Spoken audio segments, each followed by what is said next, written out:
ഈ എല്ലാ ബഡ്ജറ്റുകളും നമ്മുടെ നാടിനെ മുന്നോട്ട് കൊണ്ടുപോകാൻ സഹായകരമായ ബഡ്ജറ്റുകളായിരിക്കും. നമ്മുടെ എല്ലാ മേഖലയിലെയും ജനങ്ങൾക്ക്, ഏറ്റവും സാധാരണക്കാരായ തൊഴിലാളികൾ, നമ്മുടെ കൊച്ചു കുട്ടികൾ മുതൽ ആബാലവൃദ്ധം നമ്മൾ പറയുന്ന പോലെ പ്രായമുള്ള വയോജനങ്ങൾ ഉൾപ്പെടെ എല്ലാവരുടെയും കാര്യങ്ങൾ അഡ്രസ്സ് ചെയ്യുന്ന കാര്യങ്ങൾ ഉണ്ടാവും. കൂടുതൽ തൊഴിലവസരം ഉണ്ടാവണം. നമ്മുടെ നാട്ടിൽ തന്നെ കൂടുതൽ ആളുകൾ നിൽക്കണം.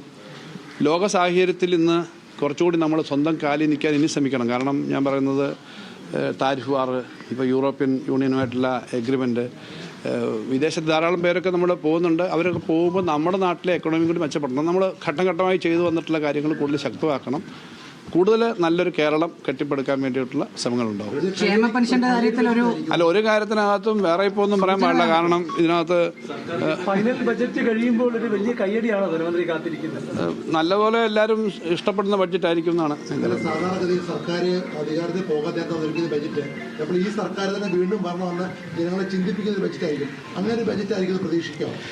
കേരളത്തിലെ പഴയ ചരിത്രം കഴിഞ്ഞ തെരഞ്ഞെടുപ്പോടുകൂടി മാറ്റി എഴുതിയിരുന്നു. കാരണം ഒരു സർക്കാർ എന്തൊക്കെ ചെയ്താലും ആ സർക്കാർ പോയി കഴിഞ്ഞാൽ വേറൊരു സർക്കാരാണ് വരിക. ഇപ്പോൾ കഴിഞ്ഞ 10 വർഷമായിട്ട് ഇടതുപക്ഷ ജനാധിപത്യ മുന്നണി അധികാരത്തിലിരിക്കുമ്പോൾ ജനങ്ങൾക്കൊരു കാര്യം മനസ്സിലായിട്ടുണ്ട്. പറയുന്ന കാര്യം, ചെയ്യാവുന്ന കാര്യമാണ് സാധാരണ ഇടതുപക്ഷം പറയുന്നത്.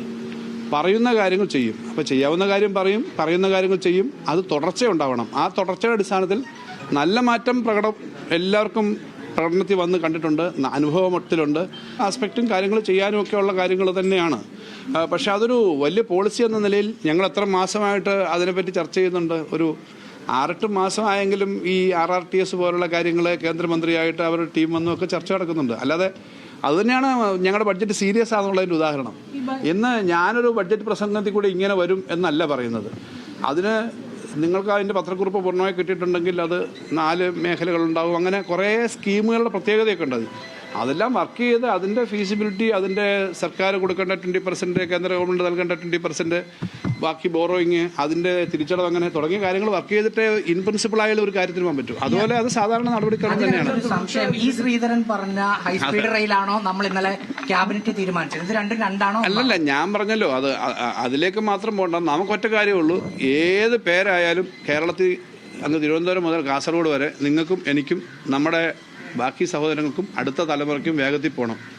അത് ഉണ്ടാവുക എന്നുള്ളതാണ്. അത് ഏത് പേരായാലും എങ്ങനെയായാലും അങ്ങനത്തെ ട്രെയിൻ ഉണ്ടാവുക, ഫാസ്റ്റായിട്ട് കേരളത്തെ പരസ്പരം കണക്ട് ചെയ്യുക, അതാണ് നമ്മുടെ ഉദ്ദേശം. അല്ലാതെ പേരെന്താ ആരെന്താ എന്നുള്ളത് നമുക്ക് പ്രശ്നമേ അല്ല. കേന്ദ്ര ഗവൺമെൻറ്റിൻ്റെ ഇക്കാര്യത്തിലുള്ള ഇടപെടലും സഹായവും, കാരണം കേന്ദ്ര സംസ്ഥാന ബന്ധങ്ങളിൽ പ്രധാനപ്പെട്ട കാര്യമാണ് റെയിൽവേയുമായി ബന്ധപ്പെട്ട കാര്യങ്ങളൊക്കെ. അപ്പോൾ അതിന് RRTSും മറ്റേതും തമ്മിൽ ചെറിയൊരു വ്യത്യാസമുണ്ട്. RRTS റെയിൽവേ അല്ല, അണ്ടർ റെയിൽവേ ഡിപ്പാർട്ട്മെൻ്റ് അല്ല.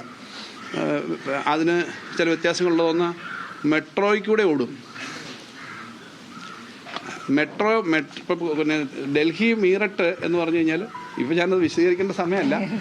ഡൽഹി മീററ്റ് എന്ന് പറയുന്നത് ഡൽഹിയിൽ നിന്ന് മെട്രോയിൽ പോവും. ആ മെട്രോ പാളം തന്നെ ഉപയോഗിച്ചിട്ട് പിന്നെ എക്സ്റ്റെൻഡ് ചെയ്ത് മീററ്റിൽ ചെന്ന് കഴിഞ്ഞാൽ അവിടെയുള്ള പാളം ഉപയോഗിക്കും. അപ്പോൾ എറണാകുളത്ത് ഉള്ള പിന്നെ മെട്രോയുടെ ആ സ്ഥലത്ത് വേറെ പണിയുണ്ട, തിരുവനന്തപുരത്ത് മെട്രോ വരുമ്പോൾ വേറെ പണിയുണ്ട, കോഴിക്കോട് മെട്രോ വരുമ്പോൾ വേറെ പണിയുണ്ട. അപ്പോൾ അതൊരു പാളത്തിൽ കൂടെ പോകുന്നത് മാത്രമല്ല, മൊബിലിറ്റി സൗകര്യമാണ്. തിരുവനന്തപുരത്ത് നിന്ന് പോകുന്ന ഒരാൾക്ക് കൊച്ചി എയർപോർട്ടിലേക്ക് മെട്രോ നീളുകയാണെങ്കിൽ കൊച്ചിയിൽ ഇറങ്ങാം. ഇങ്ങനെയൊക്കെയുള്ള സൗകര്യമാണ്. അത് നമുക്ക് വിശദമായിട്ട് തന്നെ ചർച്ച ചെയ്യാം. ഏതായാലും ക്യാബിനറ്റ് ഇന്നലെ ആലോചിച്ചുകൊണ്ട് നിങ്ങൾക്ക് അറിയാവുന്നതുകൊണ്ട് ഞാൻ പറഞ്ഞത്. കേന്ദ്രത്തിൽ നിന്ന് ലഭിക്കുന്ന പണത്തിന്റെ കണക്കൂട്ടലിന്റെ അടിസ്ഥാനത്തിലാണ് നമ്മൾ പലപ്പോഴും കാൽക്കുലേഷൻ ചെയ്യുന്നത്. അതെ, ഇത്തവണ പ്രഖ്യാപനങ്ങൾ നടത്തുമ്പോൾ അതിനെ ആശ്രയിച്ചായിരിക്കും. തീർച്ചയായിട്ടും നമ്മൾ കേന്ദ്രത്തിൽ നിന്ന് ഓരോ വർഷവും കിട്ടുന്ന എക്സ്പെക്ടേഷൻ ഉണ്ട്. ഫിനാൻസ് കമ്മീഷൻ ഉൾപ്പെടെ വരുന്ന ഘട്ടമാണല്ലോ ഇത്. ഫിനാൻസ് കമ്മീഷൻ്റെ അവാർഡ് വരുന്ന ഘട്ടമാണ്. അപ്പോൾ അതെല്ലാം കാൽക്കുലേറ്റ് ചെയ്ത് തന്നെയാണ് ഒരു ബഡ്ജറ്റ് തയ്യാറാക്കുന്നത്. അല്ല, അങ്ങനെ കുറവ് വരിക എന്നുള്ള പ്രതീക്ഷയിലില്ല. കാരണം എന്താ അറിയോ, ഇതുവരെയുള്ള ഇന്ത്യയിലെ ഏറ്റവും വലിയ കുറവ് വന്നത് കഴിഞ്ഞ തവണയാണ്.